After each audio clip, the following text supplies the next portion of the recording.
Okay, welcome to इंटेलेक्सेस guys. Today ये एक फोरकास्ट रहेगा हमारा। I will going to upload this on YouTube basically.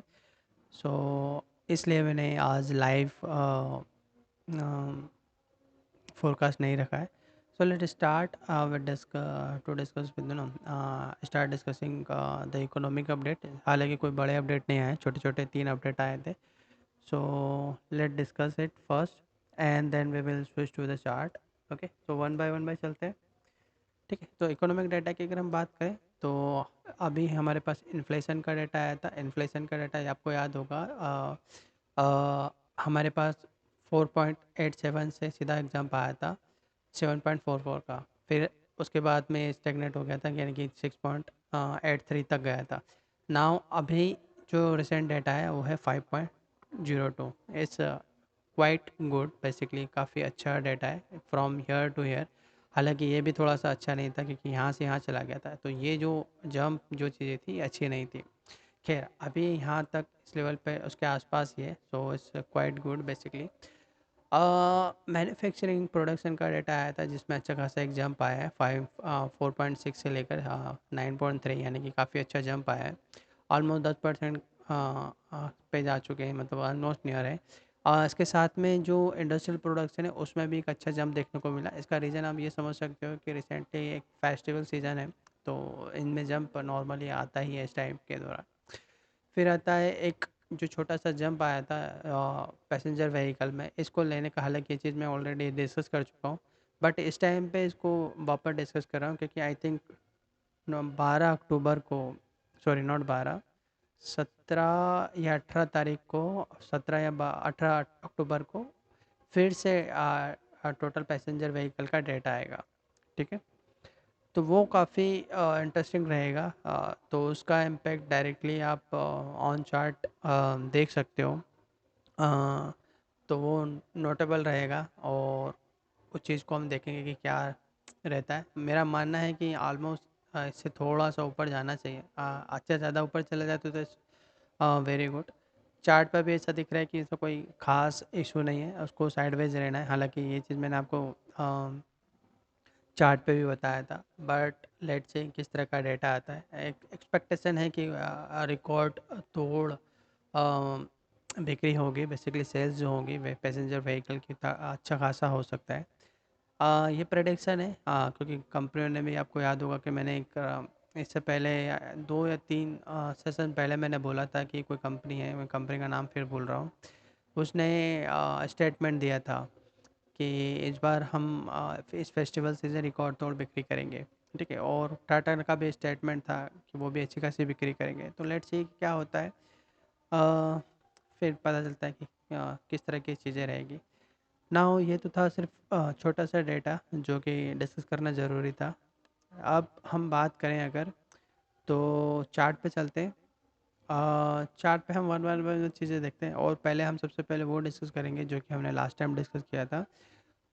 ऐसा क्यों कर रहा हूँ मैं, उसका रीज़न है क्योंकि चूँकि मुझे ये वीडियो यूट्यूब पर भी अपलोड करना है, तो मुझे वहाँ पर बताना पड़ेगा कि हम कहाँ-कहाँ हमने क्या-क्या प्रेडिक्शन किया था एंड उसके बाद में क्या-क्या चीज़ें चल रही है। ठीक है, और अभी हमें किन-किन चीज़ों पर ज़्यादा फोकस करने की ज़रूरत है। ठीक है, उससे पहले, ये सारी चीज़ें डिस्कस करने से पहले हम चलेंगे जो अभी हॉट टॉपिक है। आपको याद होगा मैंने टेलीग्राम चैनल पे 3 चीज़ों के बारे में डिस्कस किया था। अ कि एक जो चीज़ है, पहला तो चाइना का है। ठीक है, जो कि 2024 में होने की प्रोबेबिलिटी बहुत ज़्यादा है।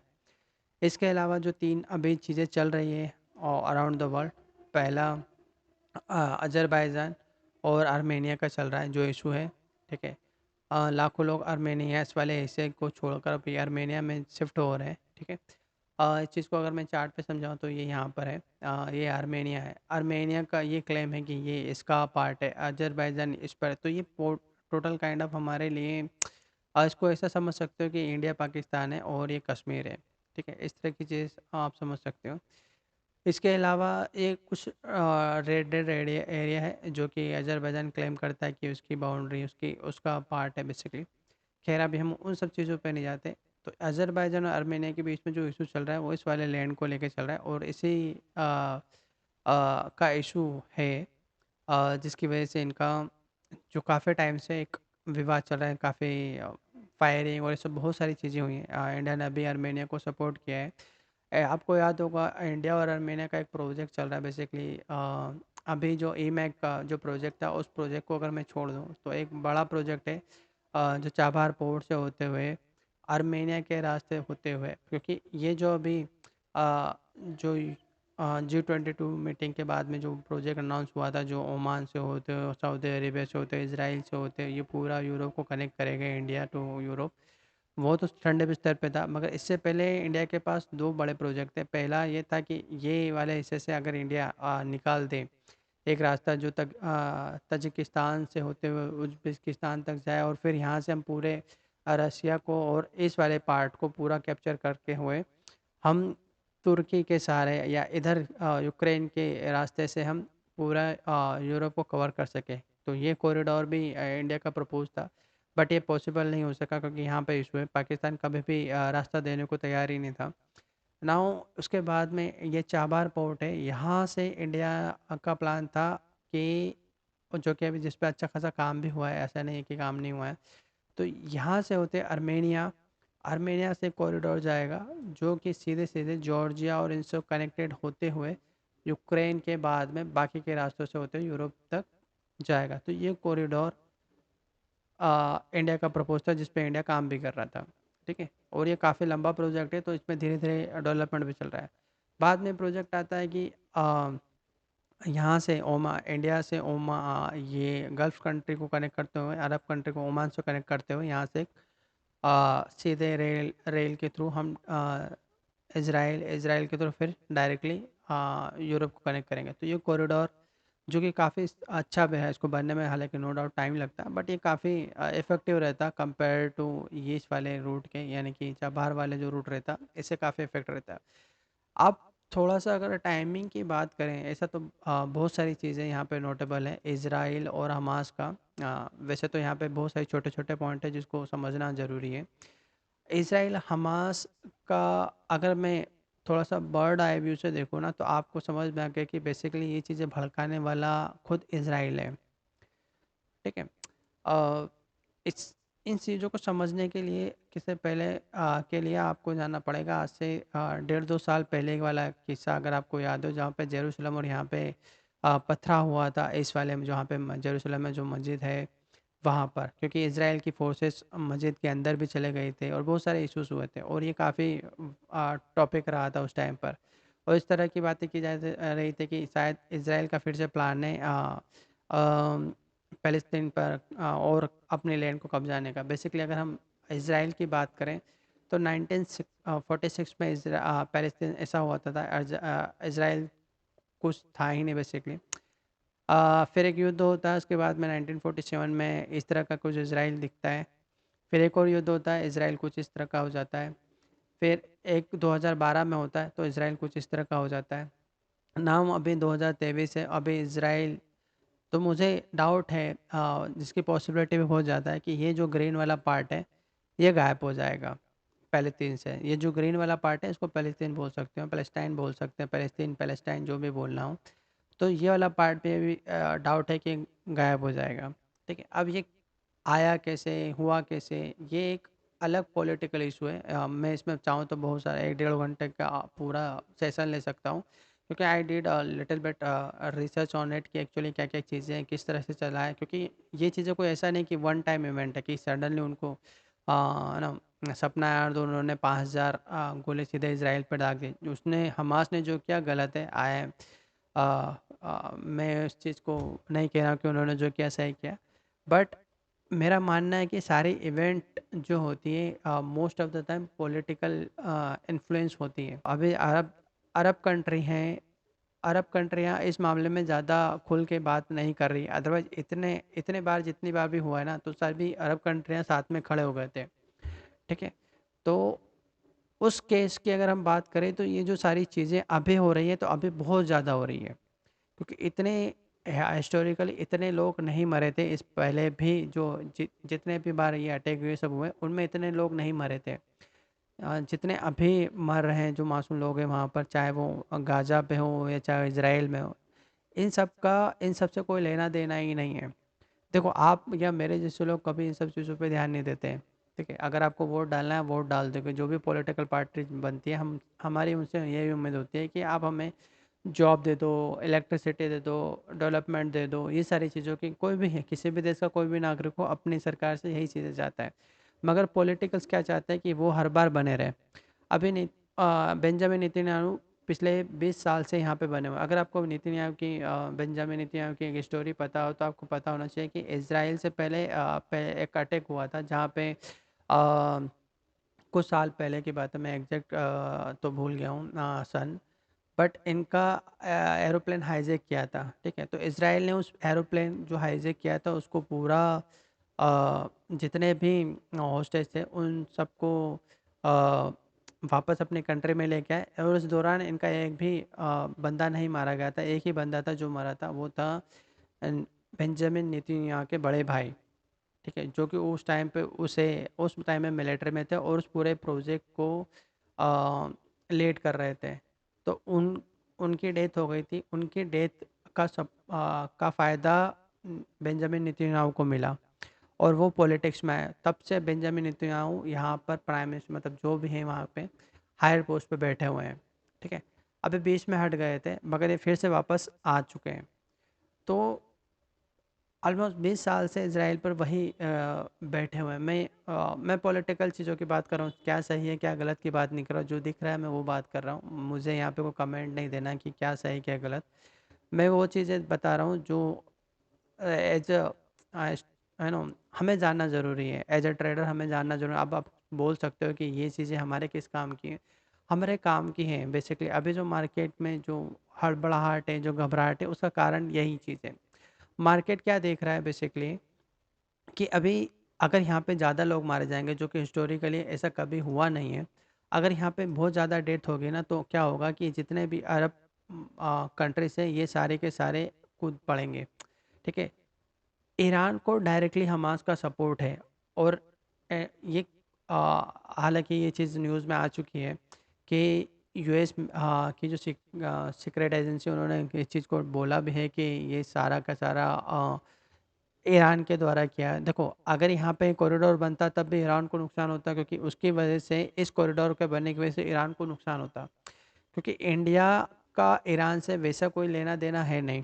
ठीक है, अगर ये भी ट्रेड बंद हो जाएगा तो ईरान को लिटरली बहुत झटका लगेगा, क्योंकि ईरान पर ऑलरेडी क्या है बहुत सारे सैंक्शन हैं यूएस के, तो जिसकी वजह से उनको ऑलरेडी झटके लगे हुए हैं। ठीक है, खैर अभी हम ईरान के बारे में इतना डिस्कस नहीं करेंगे। जो मार्केट को डर है, वो डर क्या है कि इसराइल और हमास की वजह से ऐसा ना हो कि ये सारी कंट्रियां कूद पड़े। अगर ऐसा कुछ होगा तो ऐसा ना बन जाए कोई वर्ल्ड वॉर 3 छिड़ जाए, क्योंकि ऑलरेडी यहाँ पे अगर हम देखें कि रशिया यूक्रेन का तो चल ही रहा है। ठीक है, यहाँ पे हमारा जो ये रशिया और यूक्रेन का नाटक तो चल ही रहा है, जो कि ऑलमोस्ट 1 साल से बहुत ज़्यादा हो चुका है। कजाकिस्तान सॉरी अजरबैजान और आर्मेनिया का भी चल रहा है। ठीक है, अब ये चालू हो चुका है। तो अगर इसी तरह से अगर सडनली यहाँ पर भी चालू हो जाए तो आप देखोगे कि चीज़ें वर्स्ट होना चालू हो जाएगी। तो मार्केट को अभी इसी चीज़ का डर है बेसिकली कि यहाँ पे चीज़ें वर्स्ट ना हो जाए।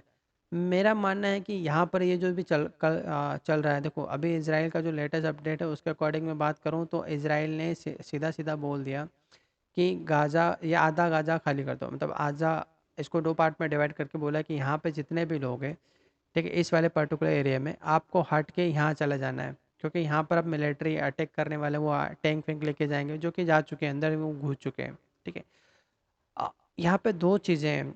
अगर आपको याद हो, मैंने किसी कमेंट में किसी ने मुझसे कोई क्वेश्चन पूछा था और मैंने कमेंट में बोला था कि अ, ये चीज़ें हो सकता है कि कम से कम 6 महीने उससे ज़्यादा चलें, क्योंकि it will not be easy. हालाँकि देखा जाए तो ये 41 किलोमीटर का पूरा ये पट्टी है ना, सिर्फ़ 41 किलोमीटर की है, ठीक है? गाज़ा से हमास ने अटैक किया था 5000 रॉकेट्स छोड़ के। इज़राइल ने 6-7 दिन के अंदर 6000 से ज़्यादा रॉकेट यहाँ पे इतने से एरिया में डाल दिए। हिस्टोरिकली ये बहुत ज़्यादा आंकड़ा होता है, हालांकि इन्होंने भी कम नहीं किया, इनकी वजह से यहाँ पर काफ़ी लोग मासूम लोग मरे, तो नो डाउट इसराइल उसका बदला तो लेता, ठीक है?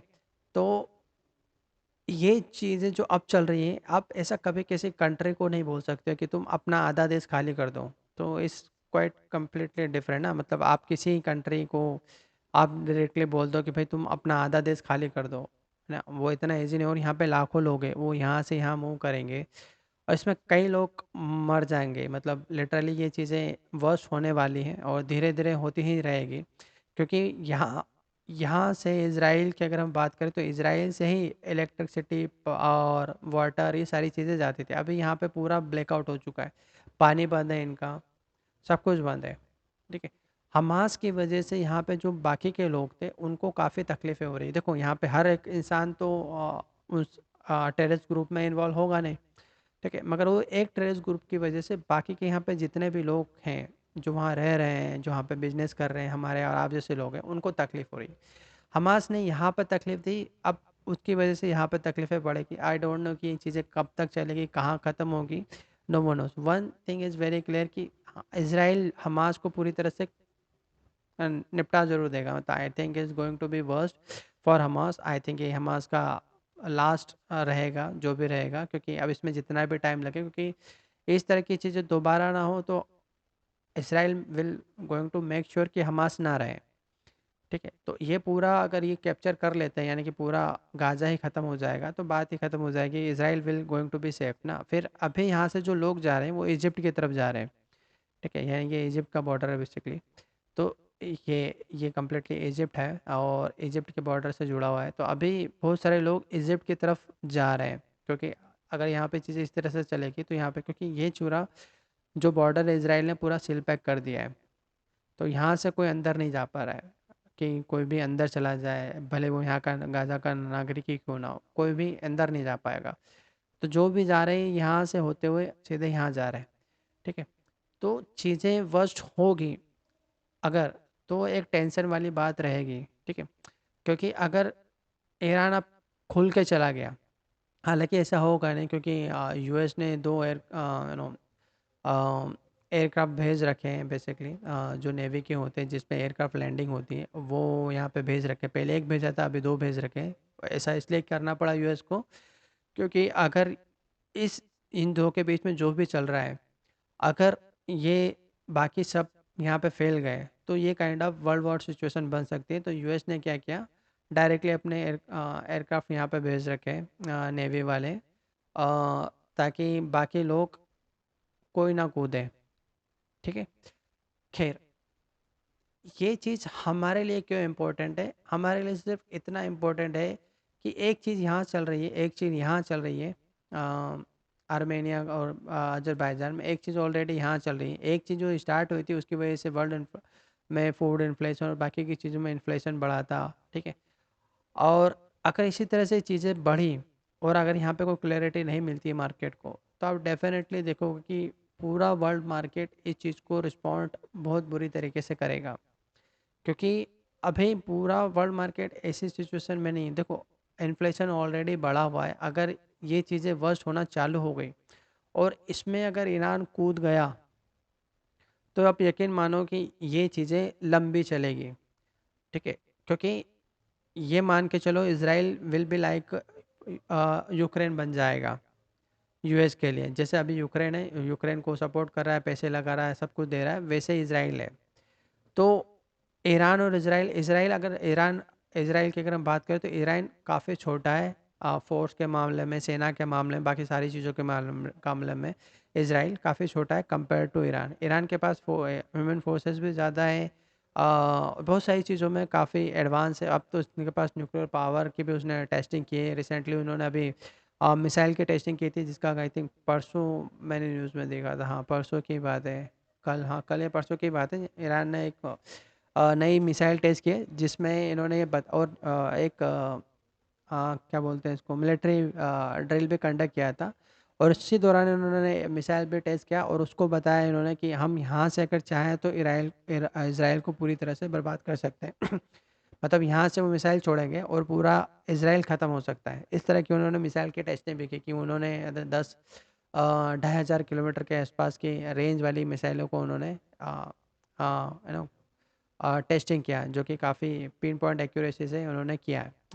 30 मीटर के आसपास की रेंज में वो मिसाइल को दाग सकते हैं, ऐसा था वो मिसाइल। ठीक है, अगर ईरान डायरेक्टली आ गया ना, तो आप मान के चलो अ, चार्ट एक बुरी तरह से बिगड़ेगा, मार्केट एक बुरी तरह से बिगड़ेगा।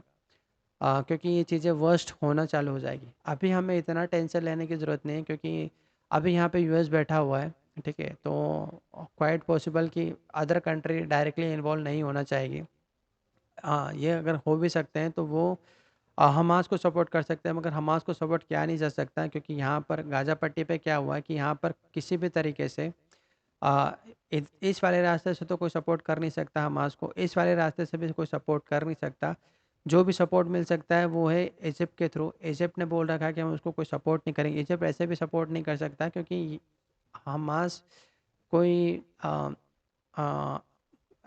पॉलिटिकल ग्रुप नहीं है। हालांकि पैलेस्टाइन में वो पॉलिटिकल ग्रुप है, जिसकी चांसेस बहुत ज़्यादा थी इस बार जीतने की पैलेस्टाइन में।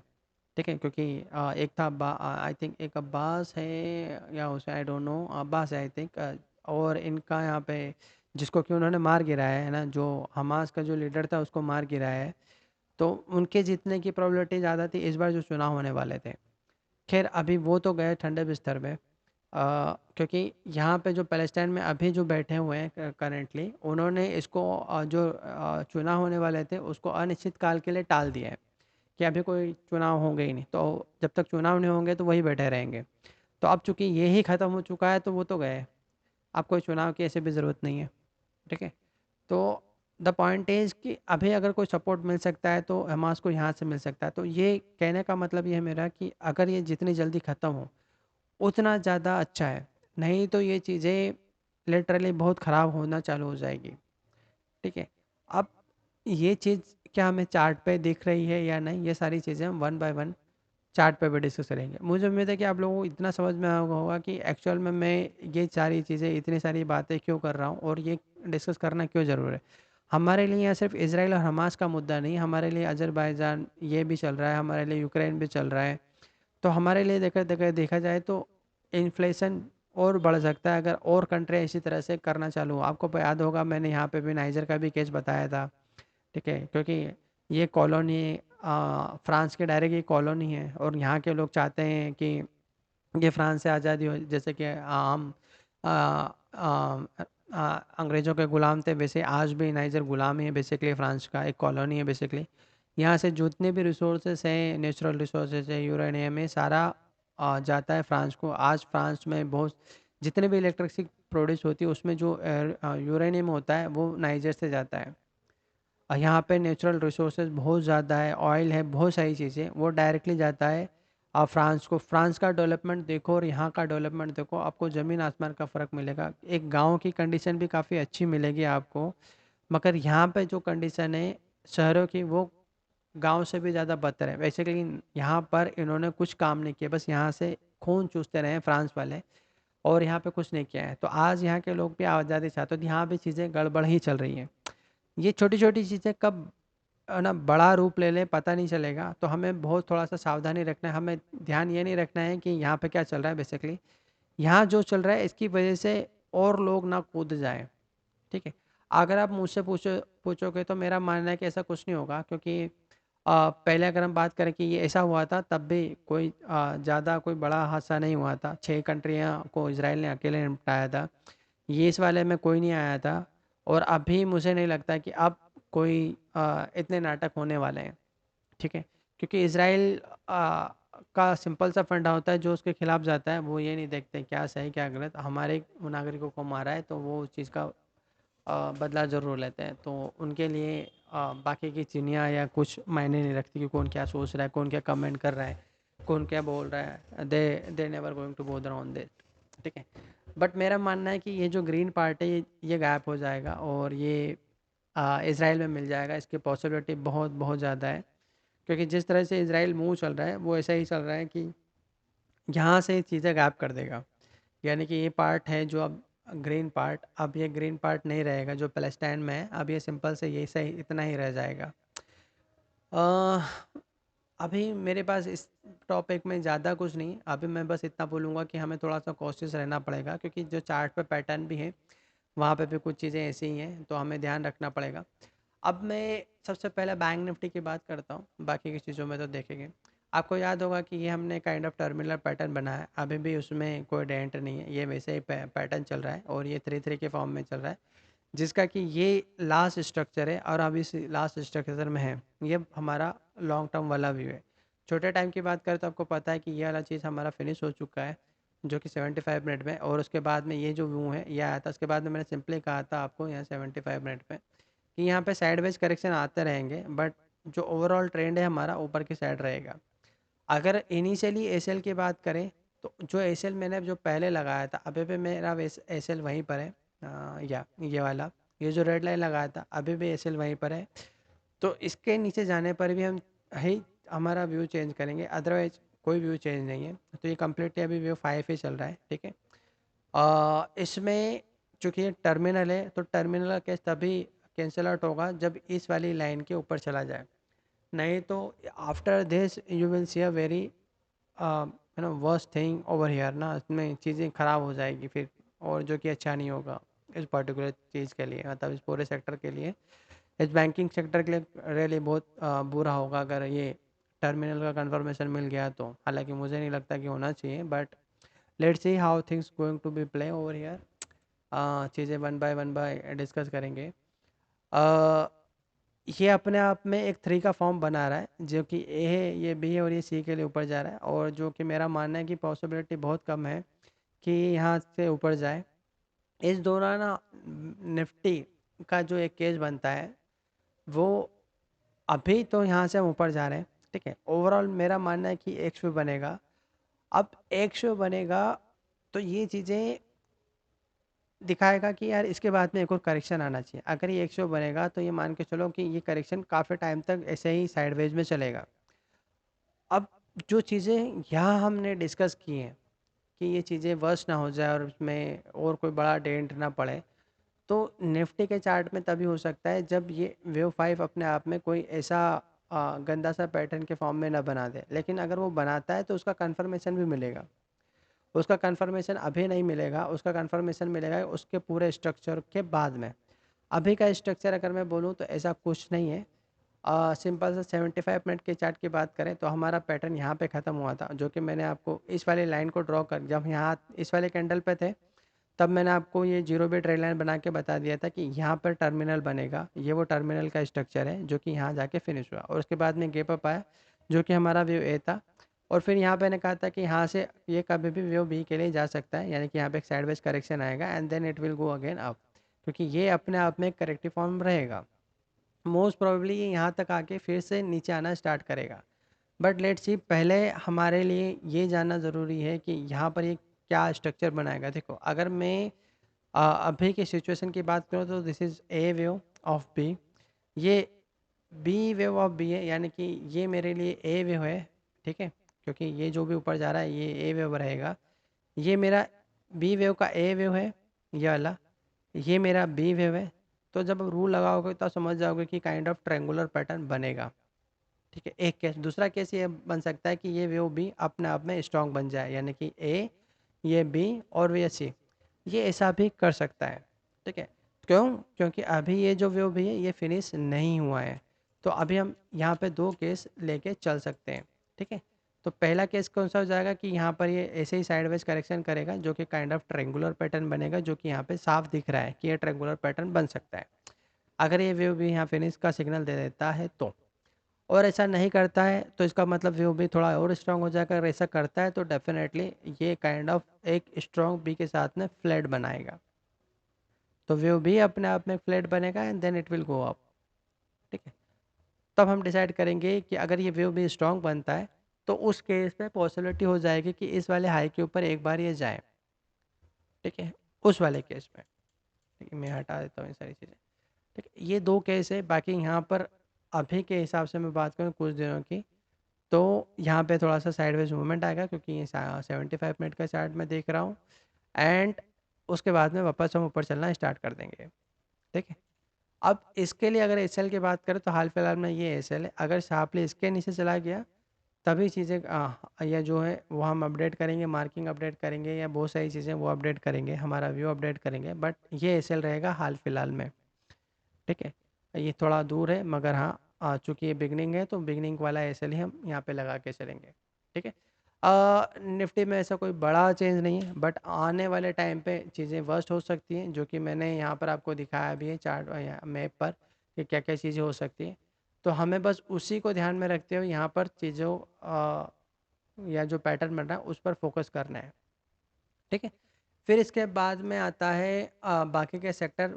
देखो बाकी के सेक्टर में कोई बड़ा अपडेट नहीं, जो हमने प्रेडिक्ट किया था वैसा ही चीज़ें चल रहा है। जैसे ऑटो की बात करें तो ऑटो में ये यहाँ पे मैंने कहा था कि ऐसे एक लाइन बना सकते हो जो कि जीरो पे ट्रेड लाइन होगा, तो इसका 1 कन्फर्मेशन आ गया है। बट स्टेज 2 कन्फर्मेशन है, मुझे नहीं लगता कि अभी सडनली इसके ऊपर चला जाए। अगर ऐसा करता है तो डेफिनेटली ये और प्राइस वाइज चला जाएगा। ठीक है, और ये चला जाएगा उसकी पॉसिबिलिटी कैसे बनेगी, आपको याद होगा अभी रिसेंटली मैंने 12 तारीख, सॉरी 17 तारीख या 18 तारीख को का बात के बारे में बात किया कि उस तारीख को पैसेंजर व्हीकल के सेल्स आने वाले हैं, है ना। टोटल पैसेंजर व्हीकल के सेल्स आएगी, तो उस डेटा के हिसाब से ये नो डाउट ये ऊपर चला जाएगा। तो ये जब ऊपर जाएगा तो ये प्राइस वाइज थोड़ा और ऊपर खिसकेगा। ठीक है, तो ऑटो सेक्टर का ध्यान रखना। ओवरऑल तो वैसे हम साइडवेज है मगर अभी ये न्यूज़ आएगी तो उसकी वजह से ये क्या होगा, और थोड़ा सा ऊपर चला जा सकता है। ठीक है, तो इस चीज़ का ध्यान रखना। फिर आते हैं हम रियल्टी और इंफ्रा में मेरा कोई चेंजेस नहीं है। ये देखो यहाँ पे तो ये चला गया उसके ऊपर।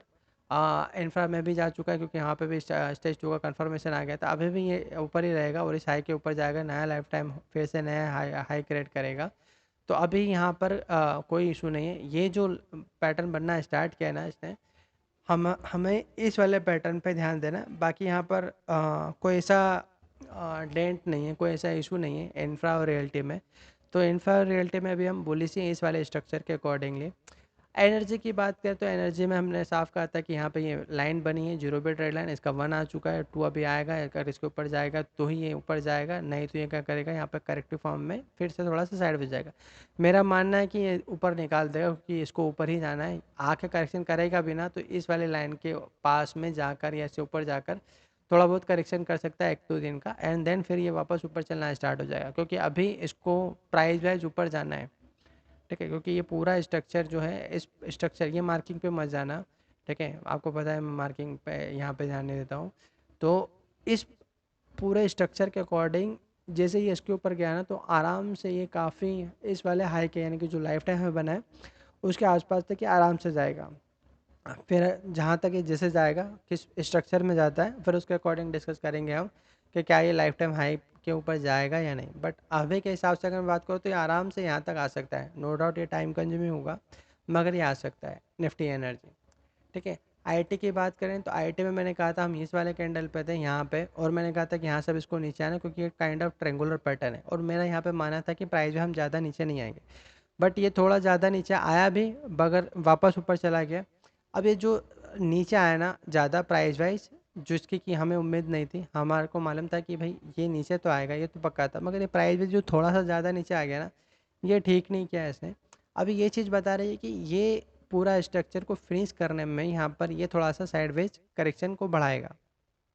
ठीक है, तो अभी यहाँ पर ये जो स्ट्रक्चर जो यहाँ से स्टार्ट हुआ ये अभी टाइम वाइज बढ़ जाएगा। ठीक है, अभी पॉसिबिलिटी क्या है तो बहुत कम है कि यहाँ से सीधे सीधे रॉकेट हो जाए, इसकी पॉसिबिलिटी थोड़ी कम है ज़रूर मगर कम है। मेरा मानना है कि ये यहाँ से साइडवेज रहेगा और इसको अभी टाइम कंज्यूम यहाँ पे करना है। अगर मैं यहाँ के हिसाब से बात करूँ तो आप इस स्ट्रक्चर को देख सकते हो, अभी इसमें काफ़ी टाइम है और ये इसी स्ट्रक्चर यानी इसी मोनो वेव में यहाँ पे अच्छा खासा टाइम स्पेंड करेगा। आखिरी के वीक में कह सकते हैं कि आखिरी के वीक में यानी कि लास्ट वीक में हम कह सकते हैं कि उसमें कोई अच्छा सा इसमें मूवमेंट मिल जाए, तब कहा जा सकता है। अदरवाइज मुझे नहीं लगता कि यहाँ पर कोई सडनली अभी, यानी कि अभी एक हफ्ता तो देखेंगे कि एक हफ्ता तक तो यहाँ रहेगा, फिर उसके बाद में डिसाइड करेंगे। मेरा मानना है कि एक हफ्ते बाद इसको यहाँ से ऊपर चले जाना चाहिए। अगर अभी के हिसाब से बात करें तो यहाँ पर अभी टाइम कंज्यूम इसको करेगा, मतलब ये जो स्ट्रक्चर है उसके अकॉर्डिंग इसको यहाँ पर थोड़ा सा टाइम कंज्यूम करना चाहिए। अगर इसने यहाँ पे एक्स पे बनाया तो फिर ये 2-3 हफ्ते भी निकाल देगा यहाँ पर, उसमें कोई डाउट नहीं है। मगर उस केस में क्या ध्यान रखना कि फिर इस लो के नीचे जाए, उसकी प्रोबेबिलिटी बढ़ा देगा। ठीक है, इस चीज़ का ध्यान रखना। अगर यहाँ पे एक्स पे बनाएगा तो इस वाले लो के नीचे एक बार वापस जाए, इसकी प्रोबेबिलिटी बढ़ जाएगी। बाकी के सेक्टर की बात करें, निफ्टी हुआ, मेटल हुआ, सॉरी निफ्टी मीडिया हुआ, मेटल हुआ, इसमें हम बुलिश हैं, इसमें कोई अभी दिक्कत नहीं है। जैसे कि मैंने कहा था कि यहाँ पे एक डेंट लग सकता है, कोई दिक्कत नहीं है, मगर है यहाँ पे बुलिश, टाइम कंज्यूमिंग रहेगा। ओवरऑल बात करें हम इस वाले फॉल के बाद में, ये वाली जो कैंडल थी, इस वाले कैंडल के बाद ही मैंने कहा था कि यहाँ पर हम अच्छे खासे 3-4 हफ्ते के लिए साइडवेज रहेंगे, और इसमें कोई डाउट नहीं है, अभी भी यहाँ पे ये रहेगा हमारे लिए। बस ये कितना भी थोड़ा सा टाइम पास कर दे, बस समहाउ करके ये इस वाले लाइन के ऊपर, सॉरी ये मंथली वाले चार्ट पे, दिसंबर से पहले, दिसंबर एंड से पहले पहले बस इस वाली लाइन के ऊपर चला जाए समहाउ। अगर ये ऐसा करता है तो आप मान के चलना कि ये सेक्टर काफ़ी बुलिश रहेगा, करेक्टिव फॉर्म में रहेगा, मगर अनडाउटेबली ये जो भी करेक्शन करेगा वो ऊपर की तरफ इसको लेके जाने वाली है, यानी कि सेक्टर काफ़ी अच्छा रहेगा और ये बुलिश रहेगा। ठीक है, और अगर ये ऐसा नहीं करता है तो फिर ये इसी तरह के करेक्शन को बढ़ावा देगा, यानी कि और साइडवेज करेक्शन को बढ़ावा देगा, और प्राइस वाइज भी फिर नीचे आएगा। हालांकि ये एक्स वेव है तो एक्स वेव के फॉर्म में रहेगा, तो उस एक्स वेव तक के लिए तो क्या करेगा, ये अच्छा खासा ऊपर रहेगा, मगर फिर ये वापस नीचे आना स्टार्ट कर देगा। ठीक है, अ, अगर ये इसके ऊपर दिसंबर से पहले नहीं गया तो। फिर हम बात करते हैं मेटल की। मेटल में हम बुलिश हैं, बुलिश भी कैसे हैं? यहाँ पर जो हमारा ये जो व्यू था कि मैंने कहा था कि ये ट्रेंगुलर टाइप का पैटर्न है, उसमें यहाँ से ऊपर जा रहा है, मगर मेरा मानना था कि यहाँ पे 3 का स्ट्रक्चर बनाएगा, क्योंकि यहाँ पे कोई स्टेज 2 कन्फर्मेशन नहीं देगा ये। तो आप देख सकते हो उसके बाद में फॉलो, छोटा सा फॉल, अभी ये स्ट्रक्चर मोनो को स्ट्रक्चर बनना बाकी है, क्योंकि ये 3 का स्ट्रक्चर बनाएगा, इसकी पॉसिबिलिटी ज़्यादा। अभी यहाँ पे थोड़ा सा करेक्शन करेगा, तो ये काइंड ऑफ यहाँ पे मान के चलो एक्स है, और ये टोटल स्ट्रक्चर यहाँ पे साइडवाइज टाइम वाइज बढ़ा देगा, यानी कि टाइम वाइज ये करेक्शन को क्या कर देगा, बढ़ा देगा, जैसे ये 3 के स्ट्रक्चर में चला गया तो। ठीक है, क्योंकि यहाँ पर कोई हमें स्टेज 2 कन्फर्मेशन मिले, उसकी पॉसिबिलिटी या प्रोबेबिलिटी जो है वो बहुत बहुत कम है। आप क्लियरली देख सकते हो कि यहाँ पर ऐसी कोई सिचुएशन बन नहीं रही है। ठीक है, स्टेज 1 तो आ चुका है, जो कि बता रहा है कि 100 बन जाएगा। आईटी हो गया हमारा, कमोडिटी एनर्जी हो गया, इंफ्रा हो गया। फार्मा की बात करें तो फार्मा में जैसे कि मैंने कहा था यहाँ पर कि ये kind of contracted triangular pattern बनेगा। अभी देखो आप, ये पूरा स्ट्रक्चर वैसा ही चल रहा है, तो ये टोटल जो वेव सी है उसमें अभी भी ये फिनिश नहीं हुई है, तो ये वापस ऐसे ही नाटक करेगा, वापस नीचे आएगा थोड़ा सा, फिर वापस ऊपर चलना स्टार्ट करेगा। तो ओवरऑल देखा जाए तो ये कॉम्प्लेक्स स्ट्रक्चर अभी फिनिश नहीं हुआ है, this going to take a little bit more time to finish it, और उसके बाद में हम फिर ऊपर चलना स्टार्ट करेंगे फॉर वेव डी, फिर नीचे आ जाएंगे फॉर वेव ए। तो ओवरऑल हम यहाँ पर साइडवेज है, जो कि मैंने इस वाले कैंडल पे ही बोल दिया था कि यहाँ से हम साइडवेज रहेंगे, जो कि अच्छा खासा टाइम कंज्यूम करेगा। ठीक है, तो ये स्ट्रक्चर है, और आप देख सकते हो कि अभी तक हम साइडवेज है, उसमें भी इसने कॉम्प्लेक्सिटी लेवल 3 पे काम करना स्टार्ट किया, क्योंकि वेव सी अपने आप में पैटर्न है। एफएमसीजी की बात करें तो हमने कहा था कि ये एक कॉम्प्लेक्स स्ट्रक्चर बनाएगा, क्योंकि ये ए हुआ, ये बी है, जो कि कॉम्प्लेक्स स्ट्रक्चर रहेगा, फिर इसके बाद ऊपर जाएगा, एंड देन फिर ये नीचे आएगा। अभी ये ऊपर जा रहा है, अभी यहाँ पर कोई सिग्नल नहीं मिला है जो कि ये बता दे कि ये जो वेव ऊपर जा रही है ये फिनिश हो रही है। तो ये यहाँ फिनिश हो जाए या यहाँ जाके फिनिश हो जाए, ये अभी कहना मुश्किल है। तो बट लेट से कि ये लेक कहाँ जाके फिनिश होती है, क्योंकि इस स्ट्रक्चर के हिसाब से देखें तो ये टाइम कंज्यूम ज़्यादा कर रहा है। अगर ये टाइम कंज्यूम थोड़ा और ज़्यादा कर लिया तो मान के चलो कि फिर ये इसी पैटर्न में एक नया हाई क्रिएट करेगा, यानी कि इस वाली रेड लाइन के ऊपर जाएगा इसी करेक्शन में। ठीक है, क्योंकि एक्सवेव का रूल होता है, अगर एक्सवेव ज़्यादा टाइम कंज्यूम कर रहा है पुराने वाले करेक्शन से, तो इसका मतलब वो प्राइस वाइज भी ज़्यादा चलेगा।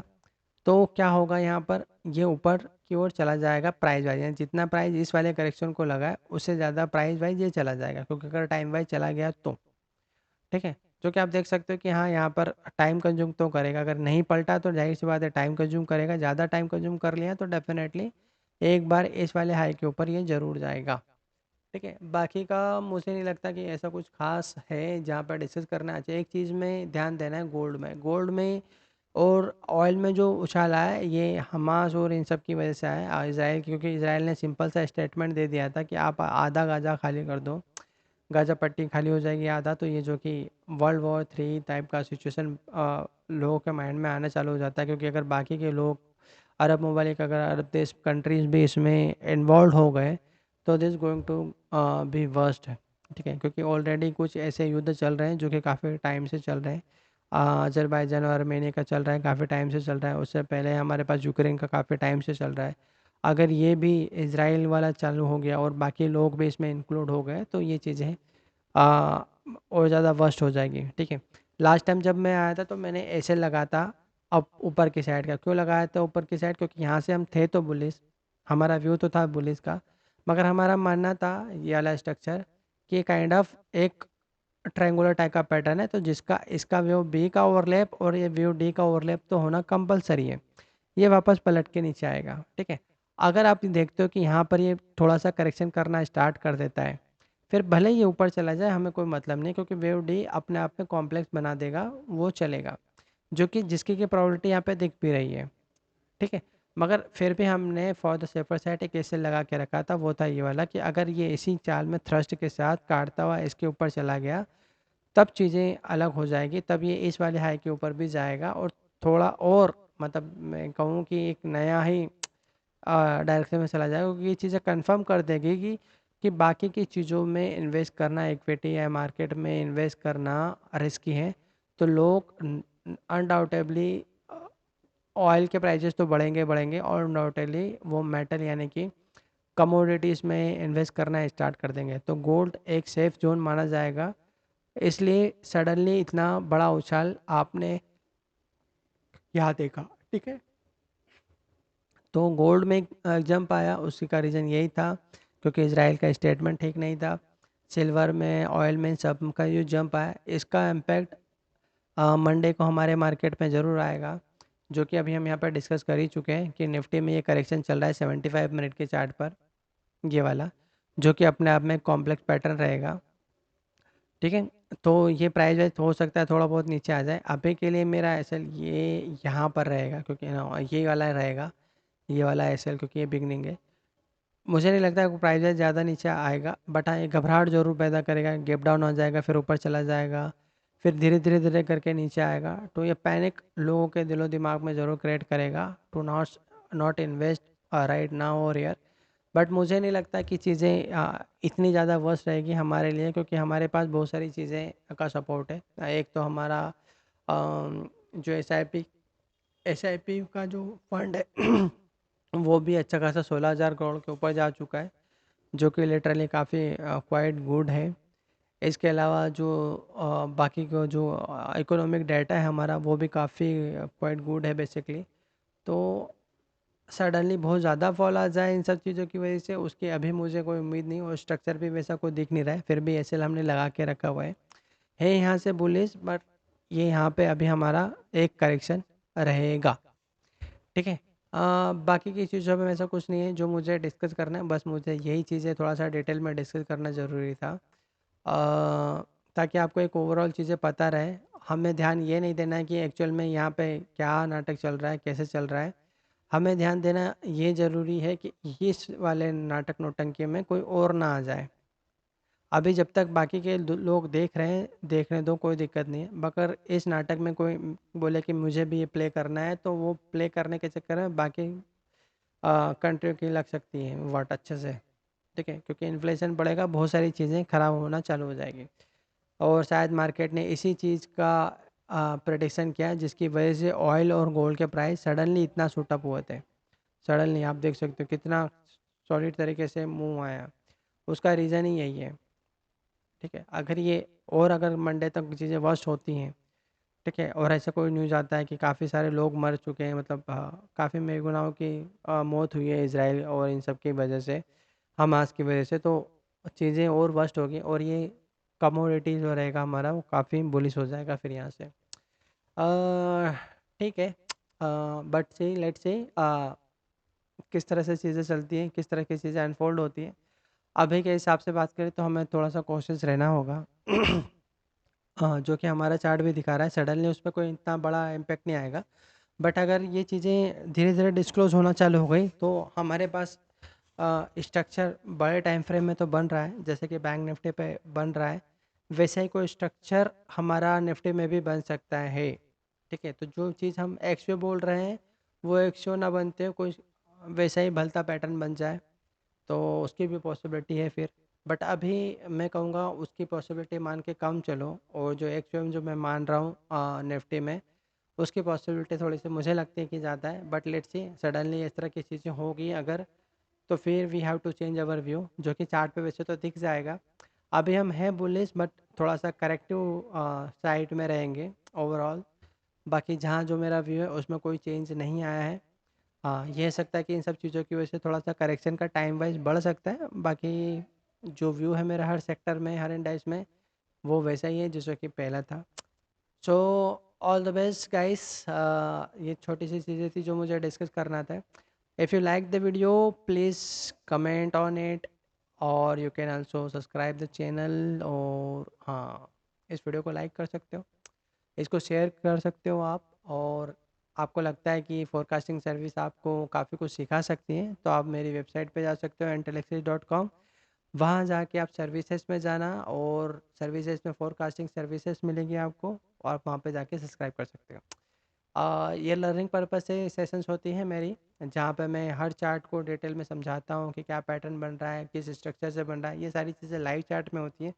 जब कोई पैटर्न ऑलरेडी बन चुका होता है, यहाँ पर क्वाइट ईजी होता है कि ये बन रहा है, वो बन रहा है, but it's quite difficult to predict each and every move on live chart, and to be make sure कि आप हमेशा डायरेक्शन वाइज सही रहो। इसमें थोड़ा सा मेहनत ज़्यादा लगती है, बट हाँ, आप कर सकते हो। अगर आपको लगता है कि इन सब चीज़ों से आपको फ़ायदा हो सकता है, तो आप इस सर्विस को सब्सक्राइब कर सकते हो। ठीक है? तो ऑल द बेस्ट, बाय।